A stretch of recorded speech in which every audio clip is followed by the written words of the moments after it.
If you've wanted to cash in on that sweet, sweet YouTube or Twitch money, then you need to start recording your voice. The reason you need that sweet, sweet money is because you don't have any. So you need a cheap recording setup that doesn't cost hundreds of dollars. If you can't tell the difference between these audio samples, then congratulations, you just saved yourself $350. Can you tell if I'm using an expensive professional microphone or an inexpensive USB mic? Can you tell if I'm using an expensive professional microphone or an inexpensive USB mic?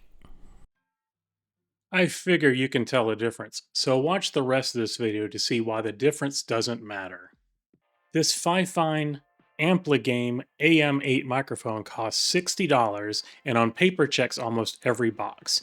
It's a dynamic microphone, offers both USB and XLR connectivity, includes RGB lighting, real-time monitoring, and even has onboard controls.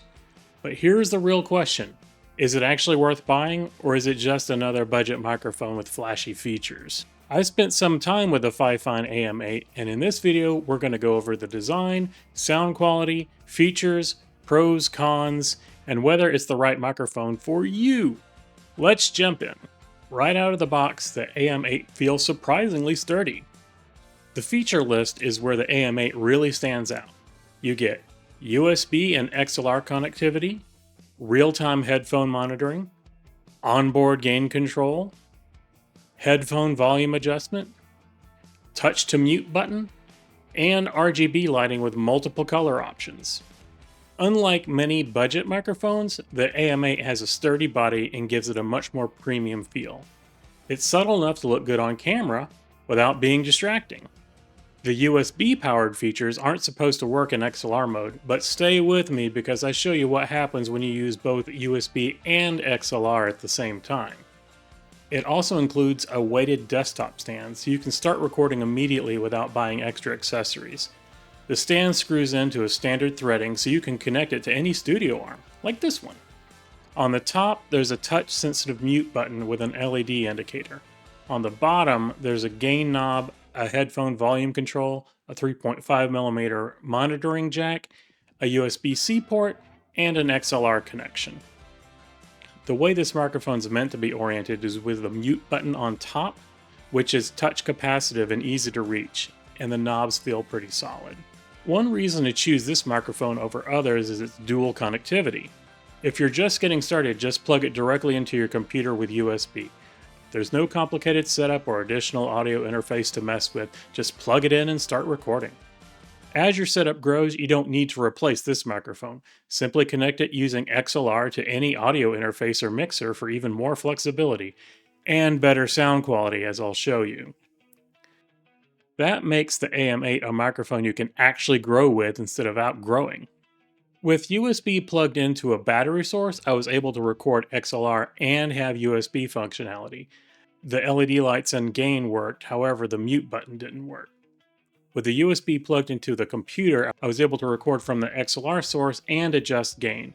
The mute button didn't work in XLR mode though.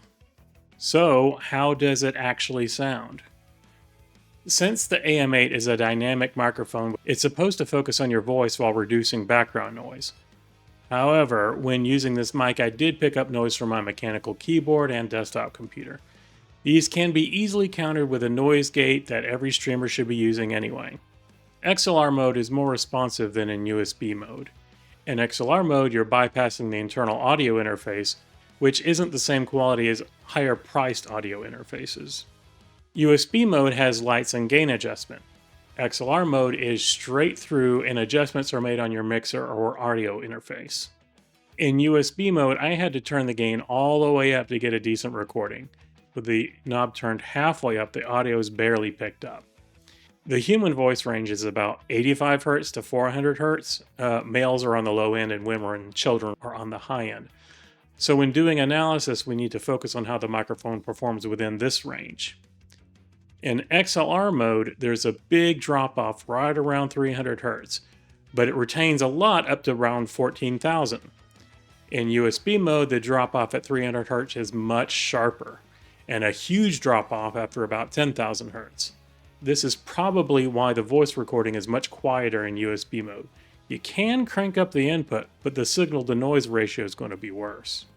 Doing a frequency test using REW, I compared the AM8 and USB and XLR mode to a Rode NT1 condenser microphone hooked up to a Focusrite Scarlett Solo.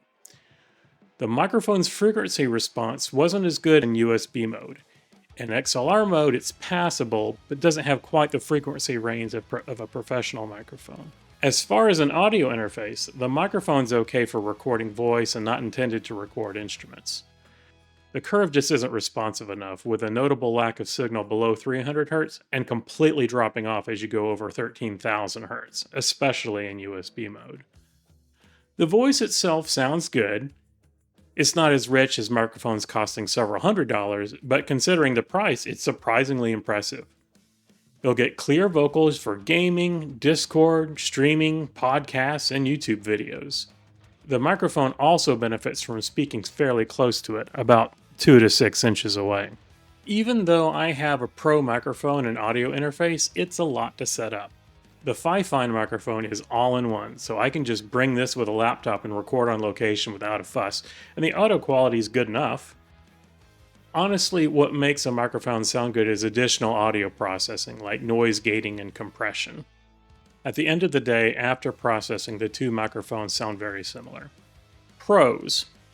The sound quality and build quality is rather good for the price. USB and XLR support means it can grow with your setup, and the onboard controls make quick adjustments easy. The included stand is decent, and it can easily attach to a boom arm. You can use the headphone jack as an output device rather than it just being about monitoring your voice. And because it's a dynamic microphone, it handles untreated rooms a little better than some inexpensive condenser microphones. For the cons, it's too easy to accidentally change the LED lighting mode when reaching for the gain knob. The XLR and USB cables can get in the way when trying to tilt the microphone in the stand. The RGB lighting won't appeal to everyone, although it can be adjusted or turned off while using USB. Also, if you're planning to use the software from FiFine to customize the microphone, be aware that the standard AM8 doesn't support the company's Genie software. So who is this for? The FiFine AM8 is an excellent choice if you're starting a YouTube channel, streaming on Twitch, recording podcasts, or gaming with friends, or looking for your first XLR-capable microphone. Compared to a basic gaming headset or USB microphone, the AM8 is a significant improvement in sound quality.